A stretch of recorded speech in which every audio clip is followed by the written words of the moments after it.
18ஆம் படியின் வலதுபுறத்தில் 2 தூண்களுக்கு இடையில் பெரிய மணி.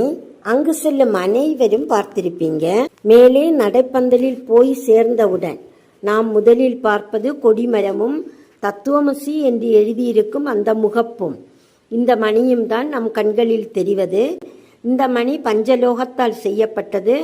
1950 கோவில் தீபிடித்து எரிந்தபோது ஐயப்ப விக்கிரகமும் தீயினால் சேதமாகியது.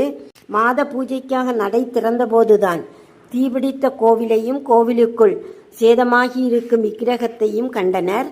இந்த சேதமான விக்கிரகத்தில் எறும்புகள் அரிப்பதையும் கண்டனர். இதிலிருந்து புரிவது என்னவென்றால் அந்த விக்கிரகம் ஜடமாகி தீர்ந்தது என்று. வெறும் உலோகம் என்றால் எறும்புகள் அரிக்குமா? இந்த ஜடமான ஐயப்பனின் பஞ்சலோக விக்கிரகத்தை கொண்டு தயாரிக்கப்பட்டதுதான் இந்த பெரிய ஆலய மணி.